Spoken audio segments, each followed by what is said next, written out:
단골이 5년 이상 된 단골인데 여사장님 72이시라고?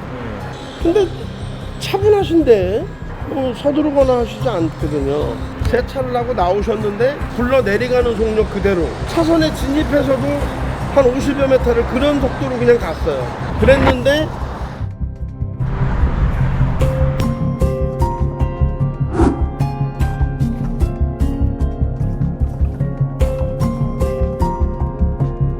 이해가 안 가는 게 반대 차선으로 이렇게 넘어왔단 말이야. 도로가 넓은데 역주행할 필요가 없잖아요. 솔직히 그냥.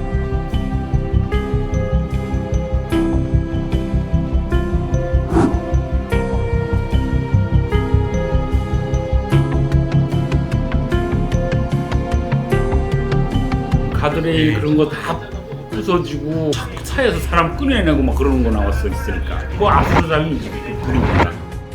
소리 진짜 컸어요. 꽝 하고 다가갔는데 할아버지 나오셔가지고 쓰러져 있는데 의식도 없고.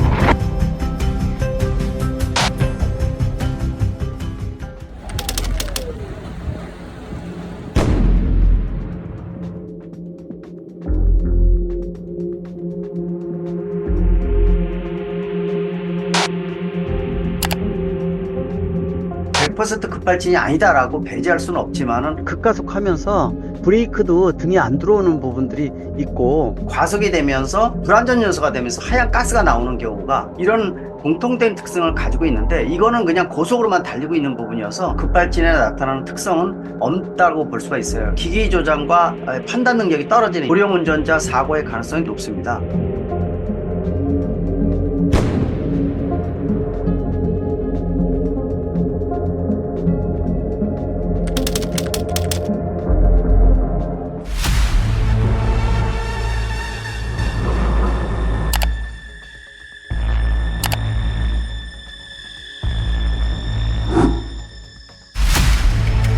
적성 검사를 통해 가지고서 운전 능력을 가려줘야 되는데 현재는 이 적성 검사가 너무나 형식적으로 되고 있습니다.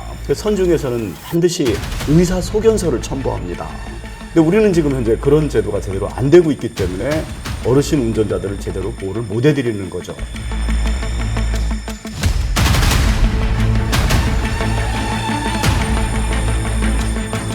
면허 반납 제도 이상으로 뭔가 진단을 하고 점검을 해서 어떤 객관적인 지표를 던져주고 나서 스스로 판단해서 반납을 할 수 있게끔 유도를 하는 것들이 필요하다.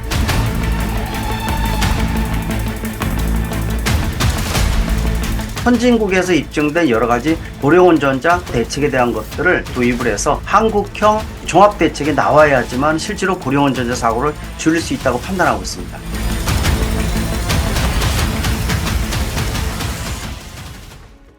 만 65세 이상 고령 운전자들이 시험장에 모였습니다. 택시나 버스, 화물차 운전자들의 운전 능력을 평가하는 정기검사입니다. 각도가 이렇게 좁아져가지고 옛날에 젊으셨을 때 보이셨던 이 물체 이게 이제 안 보이시는 분이. 자동차 그림이 나타나면 위치를 기억하는 시야각 검사. 대부분 잘 맞추지만 힘겨워하는 운전자도 있습니다.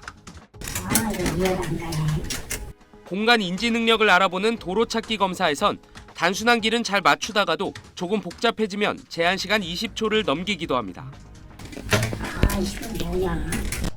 신체와 인지 능력을 평가하는 7가지 검사를 마치면 바로 합격 여부가 가려지는데 이날 시험 본 55명 중 54명이 합격했습니다.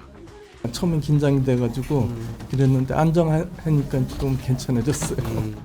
7개 검사 항목 가운데 2개 이상에서 최하 등급인 5등급을 받으면 불합격인데 난이도 자체가 높지 않은 데다 반복 검사에 익숙해지다 보니 그런 경우는 드뭅니다. 지난해 자격유지 검사의 전체 평균 합격률은 98.5%에 달합니다. 지금 여러 번 봤기 때문에 아직까지는 내 마음 먹은 대로 되는 것 같습니다. 65세 이상 택시, 버스, 화물차 운전자는 3년마다, 70세 이상은 매년 자격유지 검사를 받아야 하는데 이런 평가 기준으론 운전 능력 검증에 한계가 있다는 지적이 많았습니다. 이에 정부는 기존 기준에 더해 앞으로는 사고 관련성 높은 4개 주요 과목에서 4등급이 2개 이상 나와도 부적합으로 판정하기로 했습니다. 부적합자는 14일마다 횟수 제한 없이 반복 검사가 가능했는데 앞으로 3번째 재검사는 30일 이후에 가능합니다. 초고령 사회로 접어들음에 따라 고령 운수 종사자 비율도 커지고 있어 이에 대한 안전관리 필요성도 더욱 중요해지고 또 운전 중 실신 가능성이 있는 초기 고혈압이나 당뇨 진단자의 경우 6개월마다 의무적으로 후속 검사를 받아야 합니다. SBS 엄민재입니다. 승용차 한 대가 중앙선을 넘더니 인도의 사람들을 향해 돌진합니다. 지난해 7월 9명이 숨지고 5명이 다친 서울시청역 역주행 사고입니다. 지난해 12월 서울 목동 깨비시장에선 승용차가 골목길로 돌진해 13명이 다쳤고 오늘 광주에선 후진 주차하던 차량이 1층 커피숍으로 돌진해 2명이 다쳤습니다. 이 사고 운전자는 모두 60, 70대로 고령 운전자 사고는 계속 늘고 있습니다. 지난 2023년에는 3만 9천 건 넘게 발생했는데 4년 새 27%나 증가한 수치입니다. 지자체는 지역화폐 지급 등으로 고령 운전자들의 운전면허 반납을 유도하고 있지만 반납률은 5년째 2%를 조금 웃도는 수준에 그쳤습니다. 정부는 올해 하반기부터는 조건부 면허제를 시행할 예정입니다. 고령이나 질병 등으로 인지 판단 능력이 떨어지는 운전 고위험군에게 야간 운전 금지 등 운전 시간과 거리 등을 제한하는 겁니다. 전문가들은 고령 운전자들이 안전하게 운전할 수 있는 기술적인 지원도 병행해야 한다고 강조합니다.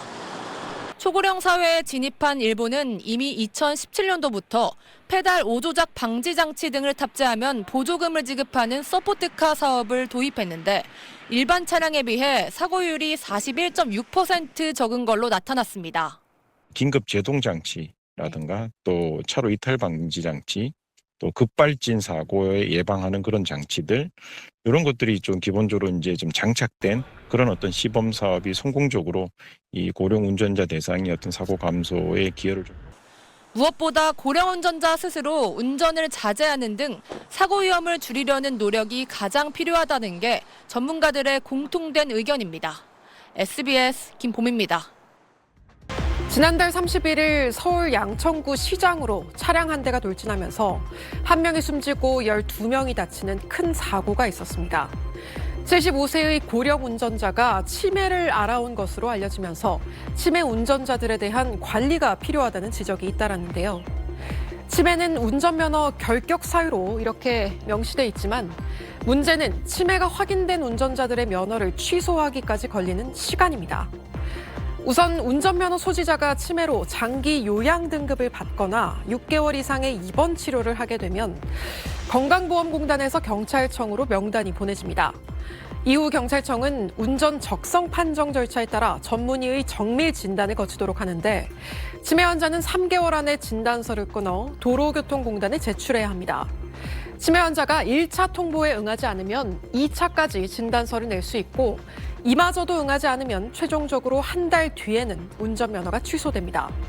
그러니까 치매 환자의 면허 취소까지 최장 10달이나 시간이 걸리는 겁니다. 경찰청 통보를 받은 대상자들은 대부분 진단서를 제출하지 않아 면허가 취소되는 것으로 알려졌는데 지난해 현황을 살펴봤더니 치매 환자 중 적성 판정 대상자로 분류한 17,800여 명 가운데 583명만 진단서를 제출했고 이 중에서도 210명만 시험을 통과한 것으로 나타났습니다. 17,390명이 이미 면허가 취소됐거나 앞으로 취소될 예정이라는 뜻입니다. 현재 법규상 65세 미만 운전자는 10년마다, 65세 이상 75세 미만은 5년마다, 그리고 75세 이상은 3년마다 운전면허를 갱신하도록 합니다. 75세 이상은 치매 선별검사도 받도록 돼 있습니다. 하지만 경도의 치매 환자일 경우 75세 이전이라면 의사가 신고하거나 본인이 자발적으로 면허를 내놓지 않으면 운전을 막을 수 있는 방법이 없기 때문에 많은 치매 초기 환자가 면허를 계속 유지하고 있는 상황입니다. 전문가들은 치매 단계를 세분화해 운전 적성 검사 시기도 맞춤식으로 조정해야 한다고 조언하고 있는데요. 중앙치매센터는 익숙한 길에서 길을 잃거나 지나치는 경우나 브레이크와 엑셀러레이터를 자주 혼동하고 예전보다 부쩍 교통법규 위반 딱지를 자주 떼이는 일이 발생하면 운전을 하지 말라고 조언했습니다. 좌회전하던 차량이 갑자기 속도를 내더니 도로가를 그대로 들이받고 중앙선까지 넘어서 반대편 차량과 부딪힙니다. 주차장으로 진입하는 차량, 돌연 급가속해 다른 차량을 들이받고 서 있던 사람은 놀라 그대로 주저앉습니다. 모두 브레이크 대신 가속 페달을 밟아 벌어진 사고입니다. 한 보험사가 보험 가입 차량의 최근 6년치 사고를 분석한 결과 페달 5조작 사고가 10,000건이 넘어 연평균 2,000여 건이 발생했습니다. 4건 가운데 1건은 65세가 넘는 고령 운전자가 일으켜 일반 교통사고와 비교하면 고령 운전자 비중이 훨씬 컸습니다. 70세 이상으로 보면 사고 점유율이 14%로 면허 소지자 중 70대 비율보다 2.5배 많았습니다. 석 달 전 16명의 사상자를 냈던 서울시청 앞 역주행 사고도 60대 운전자가 브레이크 대신 가속 페달을 밟았다는 조사 결과가 나온 바 있습니다.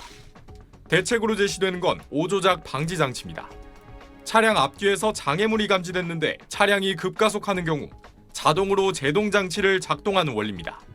선제적 조치를 하는 거, 이 부분들은 이 반발도 굉장히 적거든요. 당장 효과 볼 수 있는 방법을 찾는 것이 더더욱 중요하다고 볼 수가 있어서 10여 년 전 이 장치를 도입해 신차 90% 이상에 부착하고 있는 일본은 내년부터 장착을 의무화하기로 했습니다. 국내는 아직 관련 규정이 없습니다. 많이 판매된 차량 중심으로 또 고령자들이 또 많이 타고 있는 차량 중심으로 애프터마켓용을 먼저 개발해서 먼저 보급하는 것이 필요하다고 보입니다. 방지장치 장착에 대한 보조금을 지급하는 등 유인책도 필요하다는 지적입니다. SBS 김덕현입니다.